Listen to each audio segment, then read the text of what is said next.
श्रीगुरुभ्यो नमः। श्री महागणाधिपतये नमः। श्री सरस्वत्यै नमः. విప్లరా వ్యాస ప్రోక్త మహాభారత ఇతిహాసం యథాతథంగా చెప్పుకున్నాం. ప్రతి శ్లోకం దాని అర్థం. ఇందులో భాగంగా నిన్నటి వరకు ఆదిసభ, అరణ్య, విరాట, ఉద్యోగ, భీష్మ, ద్రోణ, కర్ణ, శల్య, సౌత్తిక స్త్రీ పర్వాలనే 11 పర్వాలు పూర్తి చేశాం. 18 పర్వాల్లో భారతంలోని 18 పర్వాల్లో 11 పూర్తి చేశాం. 12వదైన శాంతి పర్వంలో 142 అధ్యాయాలు పూర్తి చేశాం. ఈ రోజున 143వ అధ్యాయాన్ని ప్రారంభం చేద్దాం. ప్రారంభించే ముందు వ్యాస భగవాను ప్రార్థన చేసుకుందాం.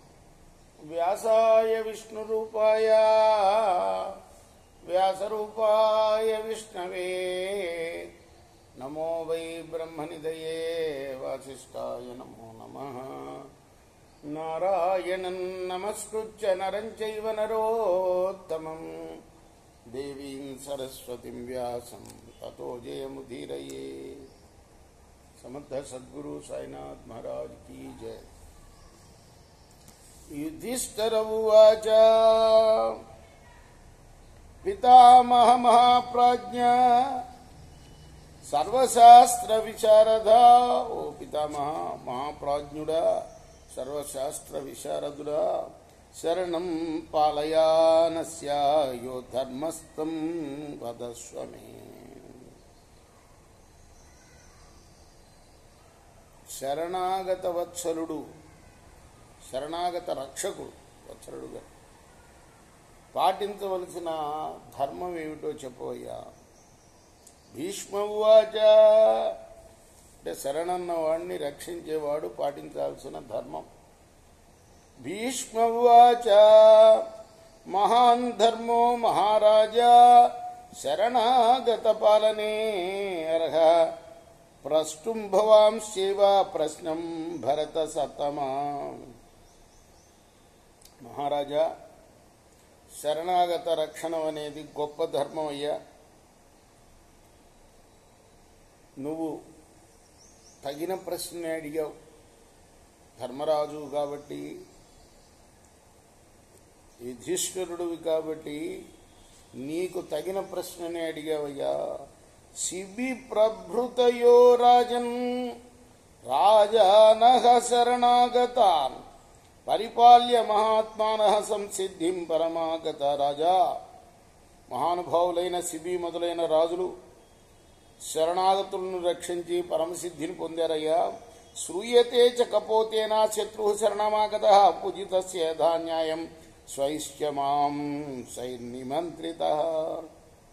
ఒక పావురం శరణు కోరి వచ్చిన శత్రువుని తగిన రీతిగా సత్కరించి తన మాంసంతో ఆహారం అందించిన కథను వింటూ ఉంటాము. అది యుధిష్ఠిర ఉవాచ కథం కపోతేన పురా శత్రు శరణమాగత స్వమాంసం భోజిత కాంచ గతిం లేభేస భారత. వెంటనే ధర్మరాజుకు చాలా ఆసక్తి కలిగింది. అదేమిటి, శరణని వచ్చిన శత్రువుకి పావురం తన మాంసాన్ని ఎలా సమర్పించింది, అది ఎటువంటి సిద్ధిని పొందింది చెప్పు తాత అన్న. భీష్మ ఉవాచ శృణు రాజన్ కథా దివ్యాం సర్వపాప ప్రణాశినీం నృపతేర్ముచ్చుకుందస్య కథితాం భార్గవేణ వై. భీష్ముడు చెప్తున్నాడు, ఇది నేను చెప్పబోయే కథ వింటే ఎటువంటి పాపాలు కూడా నాశనం అయిపోతాయ్యా. ఎన్ని పాపాలు చేసినా కూడా. ఈ కథని పరశురాముడు ముచ్చుకుంద మహారాజుకు వినిపించాడు. ఇమమర్థం పురా పార్థ ముచుకుందో నరాధిప భార్గవం పరిప్రప్రచ్ఛ ప్రణత పురుషర్షభ. ఇదే విషయాన్ని గతంలో ముచ్చుకుంద నరపాలుడు పరశురాముణ్ణి నమస్కరించి అడిగాడు. తస్మై శుశ్రూషమాణాయ భార్గవో కథయత్కథాం ఇమాం యథా కపోతేన సిద్ధి ప్రాప్త నరాధిప. కపోతం సిద్ధి పొందిన ఈ కథను వినాలని ముచ్చటపడుతున్న ముకుంజునకు పరశురాముడు అన్నాడు, మునిరువాచ ధర్మనిశ్చయ సంయుక్తాం కామార్థ సహితాం కథాం శృణుష్వావహితో రాజన్ గదతో మే మహాభుజా. పరశురాముడు చెప్తున్నాడు పుచ్చుకుంద మహారాజుకు, మహారాజా ఈ కథ ధర్మ నిశ్చయంతో కూడిందయ్యా, అర్ధకామాలకు ఆలవాలమైంది, చెప్తాను శ్రద్ధగా విను. కశ్చిత్ క్షుద్ర సమాచార పృథివ్యాంకాల సంహిత విచచార మహారణ్యే ఘోర శకు నిలుబ్ధక. ఒకప్పుడు మహారణ్యంలో ఒక బోయవాడు తిరుగుతూ ఉన్నాడు. వాడు చాలా నీచమైన ప్రవర్తన గలవాడు. భీకరంగా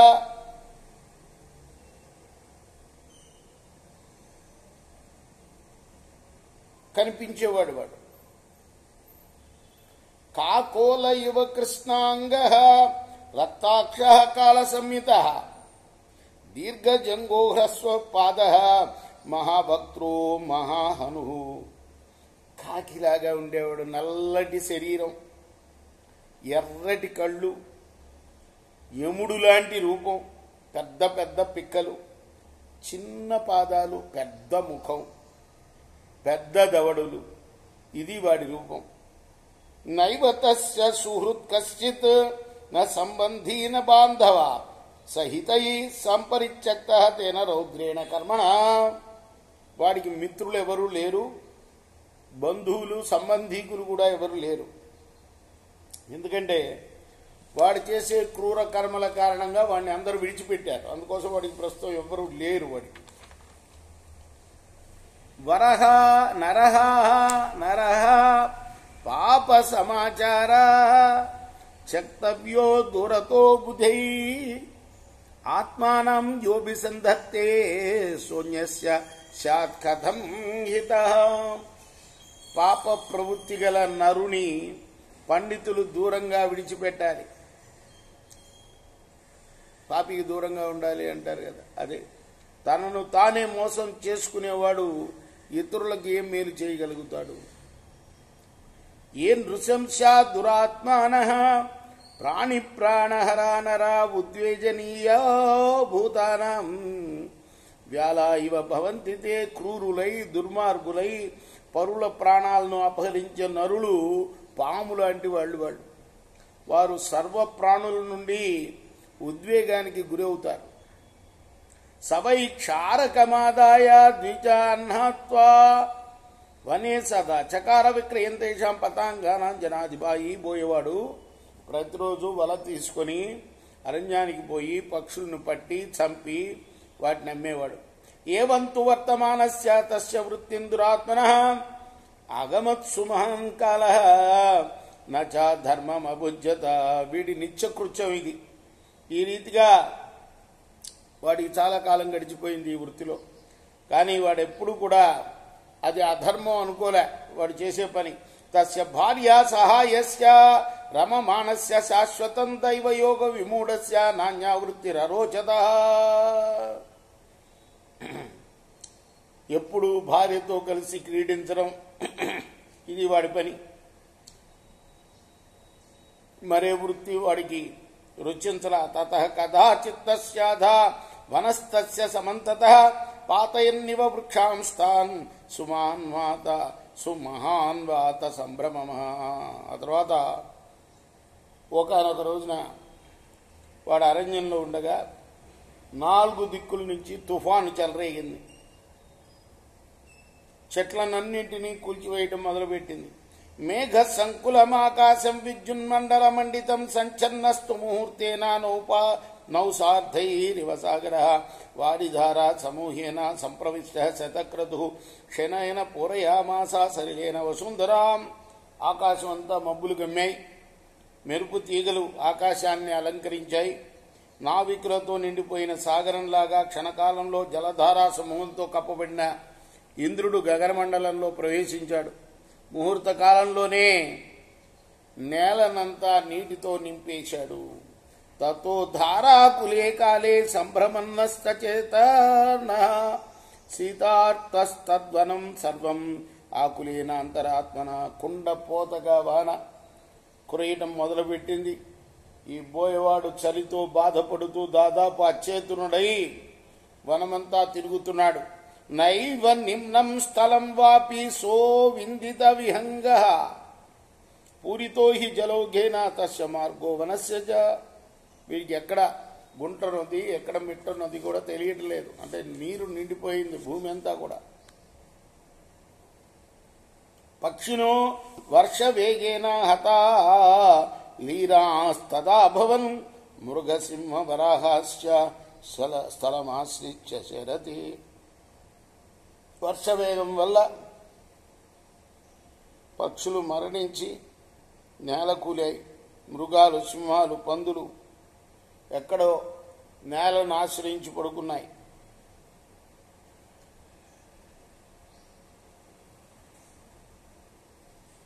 మహతా వాతవర్షేణ త్రాసితాస్తేవ నౌకసః భయార్తాశ్చ క్షుధార్తాశ్చ బభ్రుము సహితావని. వనవాసులందరూ కూడాను ఈ తీవ్రమైన గాలివానకు భయపడి మూకుమ్మడిగా భయంతో ఆకలితో వనమంతా తిరగటం మొదలుపెట్టారు. సతు శీతహతైర్గాత్రై నజగామనతస్తివాన్ దదర్శ పతితాం భూమౌ కపోతిం సీత విహ్వలా. ఈ బోయేవాడు కూడా బాగా తడిసిపోయి చలికి వణికిపోతూ శరీర అవయవాల్ని కదిలించలేకపోతున్నాడు, నిలవలేకపోతున్నాడు. అప్పుడు వాడు చలికి వణుకుతూ నేలపై పడి ఉన్న ఒక పావురాన్ని చూశాడు. దృష్ట్వార్తోపి పాపాత్మ సతాం పంజరకే క్షిపత్ స్వయం దుఃఖాభిభూతోపి దుఃఖేమే వాకరోత్పరే పాపాత్మ పాపకారిత్వాత్ పాపమేవ చకారసః. ఆ పాపాత్ముడు వెంటనే ఆ పావురాన్ని చూసి బుట్టలో పడేశాడు. తాను దుఃఖపడుతూ కూడా ఇతరులకు దుఃఖాన్ని కలిగించేవాడు ఆ పాపాత్ముడు కాబట్టి పాపాన్నే చేశాడు వాడు. స్వపశ్యత్తరు ఖండేషు మేఘ నీల వనస్పతిం సేవ్యమానం విహంగౌఘై ఛాయావాస ఫలార్ధిభి ధాత్ర పరోపకారాయ ససాధునివ నిర్మిత. ఇందులోనే ఓ చెట్టు వాడికి కనిపించింది. పక్షి సమూహాలు ఎన్నో దాన్ని సేవిస్తూ ఉంటాయి. అది ఎలా ఉంది అంటే పరోపకారం కోసం బ్రహ్మ సృష్టించిన సాధువులాగా కనపడుతున్నది. ఆధార భవక్షణేనైవ వియద్విమలతారకం మహత్సరయోత్ఫుల్లం కుముదచురితోదికం. అందులో ఆకాశం నిర్మలం అయిపోయింది, మేఘాలన్నీ వెళ్ళిపోయాయి, నక్షత్రాలు వచ్చాయి. ఆకాశం అంతా కూడా ఆ నక్షత్రాలతోటి కవి కదా వ్యాసులు వారు, అప్పుడప్పుడు కవిత్వం వస్తూ ఉంటుంది. ఎలా కనపడిందయ్యా ఆకాశం అంటే, జలాశయంలో నిండు కలువలు ఎలా పూస్తే ఎట్లా ఉంటుందో అలా కనపడిందట నక్షత్రాలతో ఉన్న ఆకాశం. అంటే నక్షత్రాలని కలువలతో పూజిస్తున్నాడు అన్నమాట. తారాఢ్యం కుముదాకారం ఆకాశం నిర్మలం బహు ఘనైర్ముక్తం నభో దృష్ట్వా లుబ్ధగా సీత విహ్వల దిశో విలోకయామాస విగాఢాం ప్రేక్ష సర్వరీం దూరతో మే నివేశిష్యాస్మా దేశాదితి ప్రభో. ఆకాశం తారకలతో నిండి కలువలతో శోభించే సరోవరంలాగా నిర్మలంగా ఉంది అని మరొకసారి దాని వివరణ చెప్తున్నాడు. తనను ప్రయోగించిన ఉపమ యొక్క వివరణ. మబ్బు విడిచిన ఆకాశాన్ని చూసి చలికి వణుకుతున్న ఆ బోయేవాడు దిక్కులు కలయ చూశాడు. గాఢాంధకారంలో నిండిన రాత్రిని గమనించి మా ఇల్లు ఇక్కడికి చాలా దూరంలో ఉన్నది అనుకున్నాడు. కృత బుద్ధిరుద్రుమే తస్మిన్ వస్తుం తాం రజనీం తదా సాంజలి ప్రణతిం కృత్వా వాక్యమాహ వనస్పతిం శరణం యామియాన్యస్మిన్ దైవతాని వనస్పతో. రాత్రి ఆ చెట్టు కిందనే విడిది చేయాలనుకొని చేతులు జోడించి ఆ చెట్టుకు నమస్కరించి ఈ చెట్టుపై ఉన్న అందరినీ శరణగోతున్నాను అని ఆ చెట్టుతో అన్నాడు. శిలాయాం శిరకృత్వా పన్నాన్యాస్తీర్య భూతలే దుఃఖేన మహతావిష్ట తథా సుష్వాప పక్షి. ఆ బోయేవాడు రాతిపై తల నుంచుకొని నేలపై ఆకులు పరుచుకొని దుఃఖిస్తూ నిద్రించాడు. ఇక్కడ ఆపారు స్వామి వ్యాసుల వారు ఈ అధ్యాయాన్ని. ఇది శ్రీ మహాభారతి శాంతి పర్వణి ఆపద్ధర్మపర్ణి కపోతలుబ్ధ సంవాద ఉపక్రమే 43 ఇది వ్యాస మహర్షి రచించిన మహాభారత ఇతిహాసంలోని శాంతి పర్వంలోని 143వ అధ్యాయం. రేపు మనం 144వ అధ్యాయాన్ని ప్రారంభం చేద్దాం. కృష్ణార్పణమస్తు. సాయి కృష్ణార్పణమస్తు. స్వస్తి ప్రజాభ్య పరిపాలయంతాం న్యాయేన మార్గేణ మహిమహీంస గోబ్రాహ్మణేభ్య శుభమస్తు. నిత్యం లోకాః సమస్తాః సుఖినో భవంతు. కృష్ణార్పణమస్తు. సాయి కృష్ణార్పణమస్తు.